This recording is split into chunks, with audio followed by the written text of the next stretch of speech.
All right, month 8.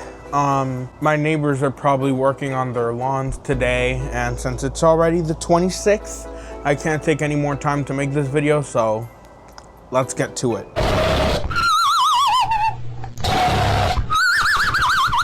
The first book I read this month was Pride and Prejudice. I've kind of been on the reading side of TikTok recently, book talk if you would call so, but not the girl book talk, because that's just...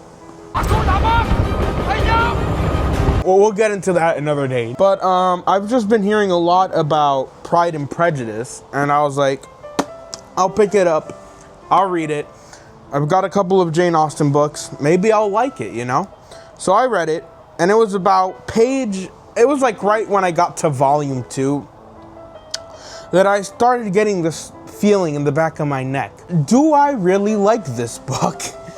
And it felt like a nothing burger. It was like nothing really happened. It was just talking. And this is probably the first classical book of the year. I'm gonna get crucified for this. I just didn't really like this book, honestly. Yeah. I don't think I was in the headspace to read this book. I'm not a very romantic person, so I was just reading this the entire time, like, I was just being like, get on with it already. What's taking so long? I just did not really mess with the whole vibe of this book. And yeah, that's all I really have to say on it. As I've stated in the other book reviews, I don't plan on spoiling books for you. But even, there's not really a spoiler, the characters, they just didn't feel like they had much personality.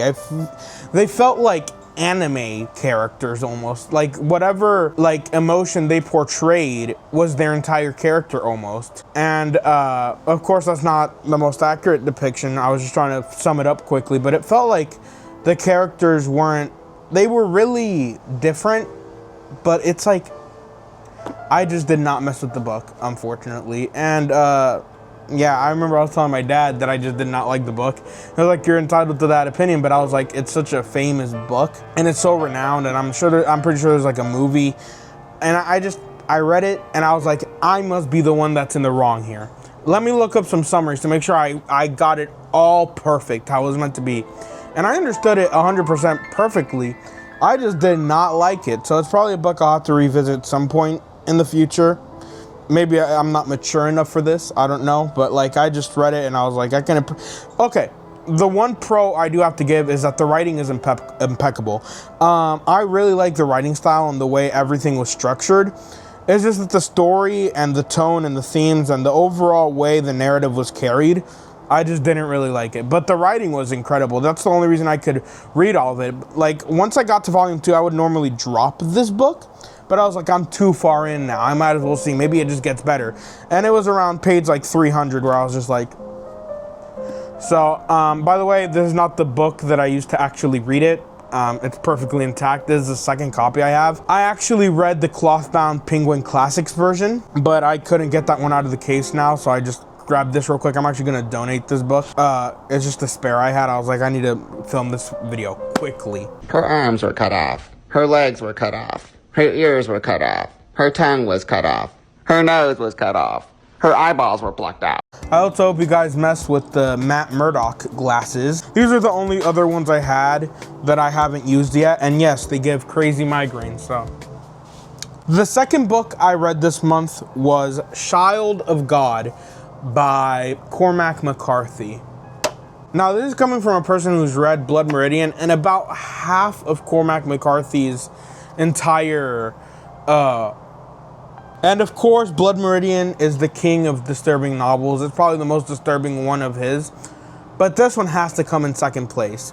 I actually really enjoyed this book, and this is the book that made me realize Cormac McCarthy is the author for me, because he's just as equally messed up as I am.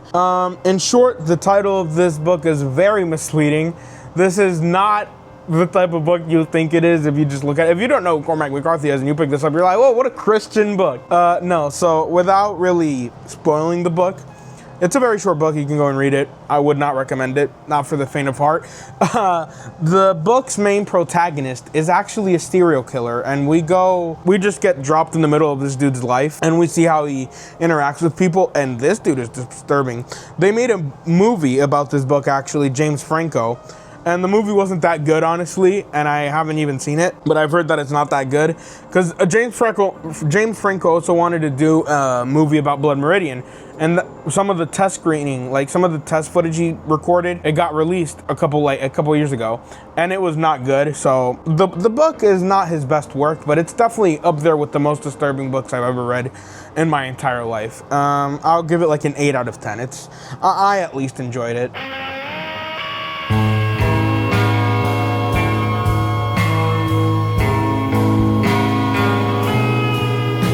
All right, book 3 of the month is The Myth of Sisyphus. This book is by Albert Camus, and it's basically about suicide. Viewer discretion is advised, I guess, if you don't want to hear about that. This book, he wrote it, I'm pretty sure, while he was writing The Rebel, which, if you don't know, The Myth of Sisyphus is his take on suicide, and The Rebel is apparently his take on murder. So this book is, I think, I know my generation is in a high, like we're just not reading. Okay, so I made a very surprising discovery here. About a couple months ago, whenever you would search for demographics and like statistics when it came to reading in Gen Z, they would tell you that like the average Gen Zer was reading like 4 books a year, and that we were just completely regressing the literacy rate, all this. But then I go to search this up for the video because I want to show like a graph, and the graph I showed you is accurate. It's the first one that comes up with Google Images. But then I go to like the search bar and all the websites that show up, and apparently we are drastically improving to like 24 books a year, which was my original goal, which even though I blew past it, it's surprising that we're reading around 2 books a month. I just did not know that. Apparently we are reading more. So when I made the video and recorded that, I was not aware of that. I didn't search it up. I just had the, memory from like a couple months ago when I did look it up, saying that we were at new lows. But apparently we're reading more. This is actually very surprising, y'all. Maybe we're not doomed after all. We're just not reading. But I also do know that my generation is highly suicidal, apparently. You can pop up the statistics, and I feel like if we did read more, this is a book I would recommend every person to read. If I just go into your apartment and I just see you tying the noose, I'd be like, hey, yo, real quick, read this. There are a lot of references to other books inside of this book, specifically Dostoevsky. I did not know that Camus was such a fan of Dostoevsky. I'm glad I read these books before reading this one. He doesn't spoil them, but he mentions them a lot. Specifically, Demons by Dostoevsky, The Brothers Karamazov by Dostoevsky. I think he mentions Crime and Punishment, and then, of course, Don Quixote and a plethora of other books. And specifically, he starts off, let me check here. I'm pretty sure it's, also, the one thing I have to say about Demons is it's the only book of Dostoevsky where I can just straight up not pronounce the names. I read 700 pages of that book, and I still can't really, If Stavrogan, If Stavrogan believes, he does not think he believes. If he does not believe, he does not think he does not believe. Took me a while when I read Demons to understand that, and then I picked this book up and I read it again, and I was like, whoa, this is really a twister. But sadly, at the end of this book, normally I don't read the appendix of books, but since this one is so tiny, I was like, I'm going to read the appendix, and it just straight up spoils one of Franz Kafka's books for me. Specifically The Castle. I meant to say The Trial. So I had to stop reading it immediately, and I'm kind of disappointed because he just spoiled that book. But I mean, it's my fault, really. I should have read it before this. One of my favorite quotes from this book is, this is clearly a philosophy book, but the very end is, he basically retells the story of Sisyphus. And here's where this famous quote comes from. This has been all over TikTok recently. One must imagine Sisyphus happy.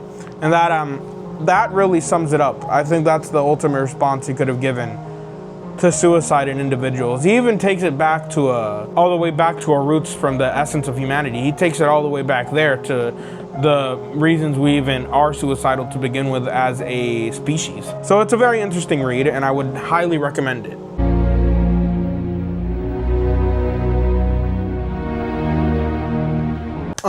You must excuse me, I got interrupted. And the last book I read this month was Create Dangerously by, you guessed it, Albert Camus. This book is specifically about artistry and how it is impossible to not only please everyone, but to capture authenticity in a, you know, why are there so many ants on this table? Hey, yo. Create Dangerously is specifically about how artists are targeted, and it's a very hard job. The title specifically is also kind of misleading because it's not actually Create Dangerously. You open up the book here. To create today is to create dangerously. To sum it up as short as possible, I read this in one sitting, it's only like 30 pages. It brings me back to a specific paragraph in the book where he is comparing a film camera to a photo to God. God is the ultimate artist because even in the greatest photograph or the greatest camera, we can't depict every intricate being of whatever is being photographed. So artists who try to depict realism are almost wasting their time. But it's also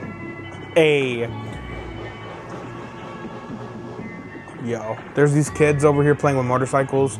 I'm telling you, man. Anyways, it is still a declaration that we must create without pause. It's a message to keep creating despite our frustrations with not being able to depict everything to the most fullest extent of realism that we want to capture, because it is still good enough. Nothing will ever be as good as what we think it is or want it to be. So even the greatest things we have right now aren't necessarily the most realistic or the most incredible. There's always room for more. Only if you were God, you could create something that's so intricate, and it's just a message to keep on creating. At least that's how I interpreted it. For all I know, I'm being completely dumb right now, but hey, this is probably the hardest book by Camus out of the three that I've read to interpret. Both The Stranger and The Myth of Sisyphus for me. Like, this is a book that I'm gonna have to reread, but for me, this was the one that I found most confusion in. And to understand Camus, you have to be a hell of a philosopher, and I'm not quite there yet. So, now that we're here finishing the video, I am in the process of reading The Count of Monte Cristo. I've only read about 80 pages. This month I took a complete break from reading, from dieting, from exercise, everything. I had to stop and just relax, because that's not just stress, but I just wanted to, have a month where I did nothing. This month is actually the only month where I've taken TikTok semi-seriously, and one of my videos actually blew up on TikTok, 700,000 views.